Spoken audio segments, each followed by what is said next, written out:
Okay, we have a short little video here, or hopefully short.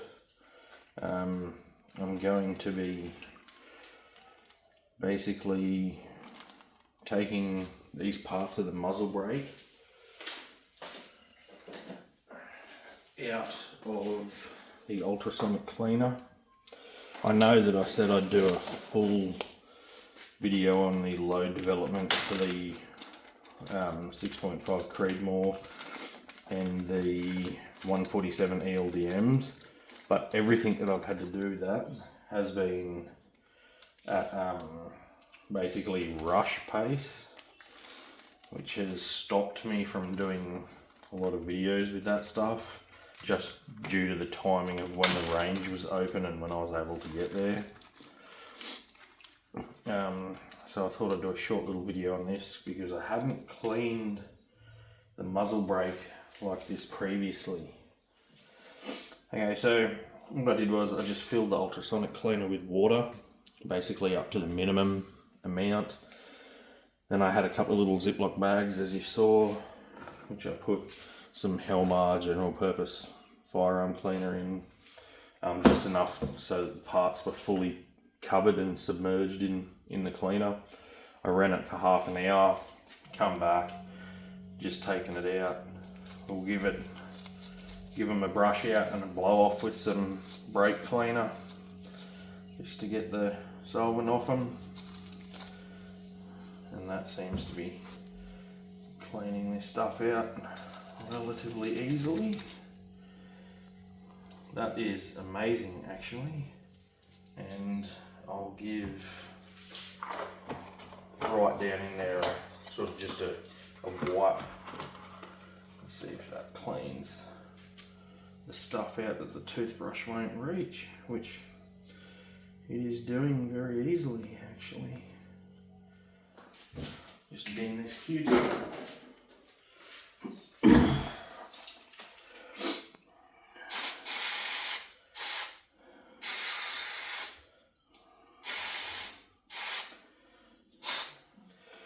What I'm going to do now is just let these dry. I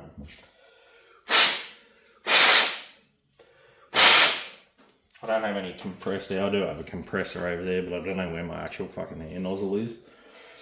So we just basically give these a blow off, just with my mouth, leave them here to dry, and I'll just come back and hit them with some inox, just for corrosion protection. And again, I'll just leave them there. Once most of that's run off, I'll just screw it back on the gun and nip it up with a wrench.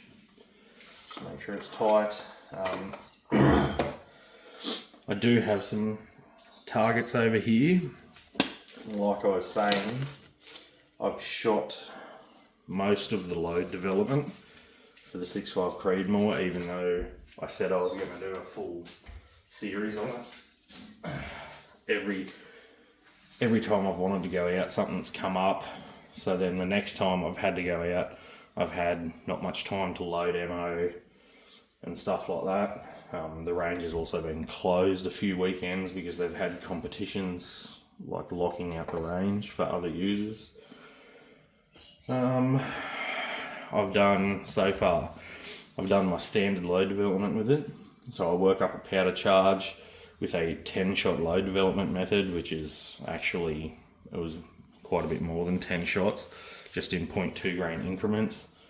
I found 2 nodes out of that, one at about 2680 with the 147 and the other one at 2700 and I think it was 2740. I chose to use the lower node of them, basically because this isn't the magazine, this is the magazine for the Tikka 223, the MDT Polymag, but with the 147s loaded to mag length basically, so they'll just function in the mag, they're 2 mil roughly. So what's 2 mil? 40 thou to a mil, so 80 thou off the lens to start with in the Hower from when I did a like a check with the Hornady overall length gauge with the 147. It was 74 point something mil. So I can only load to basically 72.15, something like that. I shot the powder test at 71.95. And then I've done a seating depth test, a rough seating depth test in 0.15 millimeter increments, which should equate roughly to 6 thou increments. I've got the results for that. I've got the measurements. There were 2 nodes within that, which were, what were they?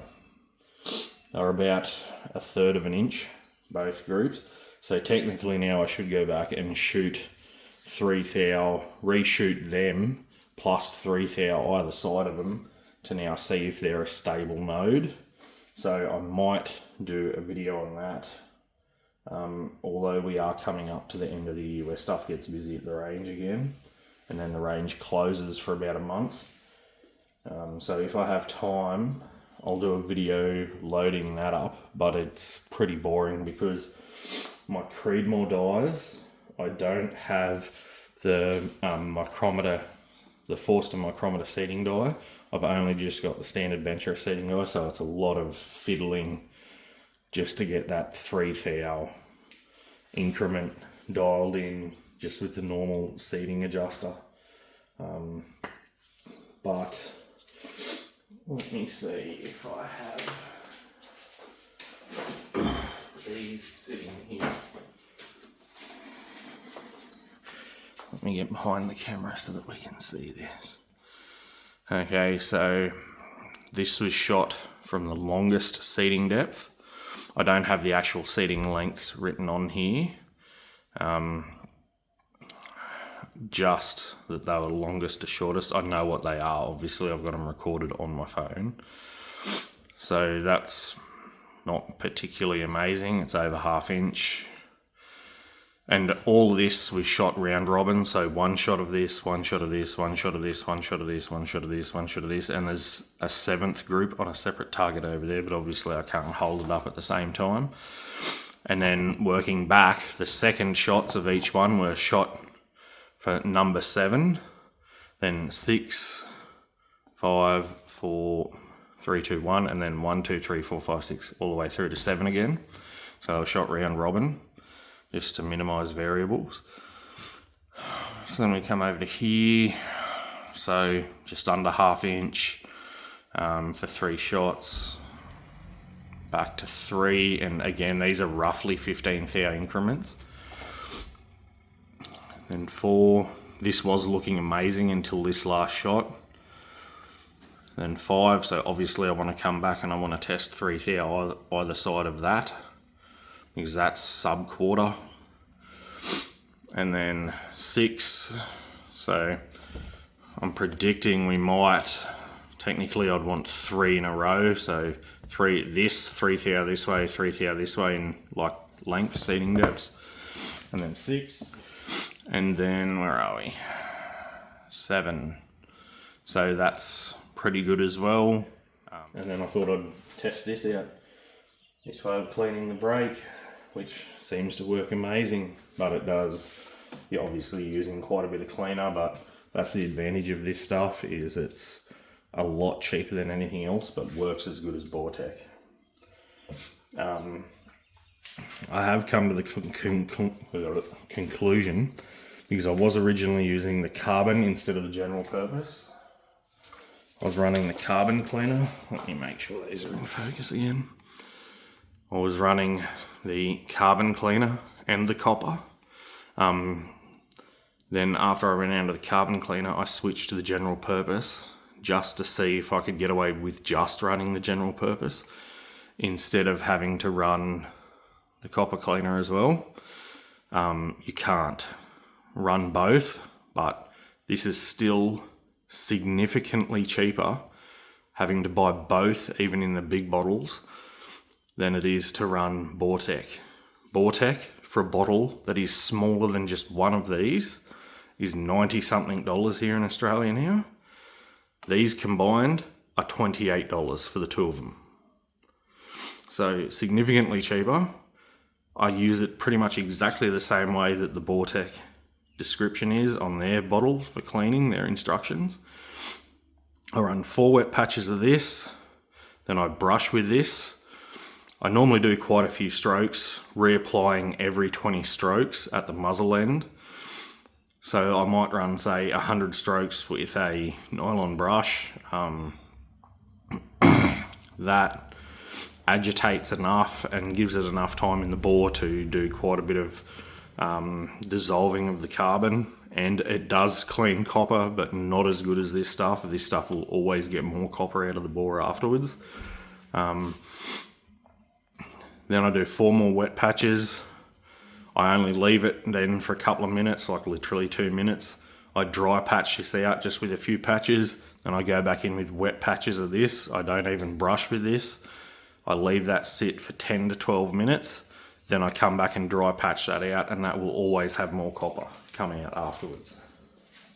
But again, $28 for these 2 bottles. Compared to $96 for the bottle of Vortec, which is a slightly smaller bottle than just one of them. These are 500ml bottles. The Vortec is like a 470 or 475ml bottle, so it's smaller again, but way more expensive.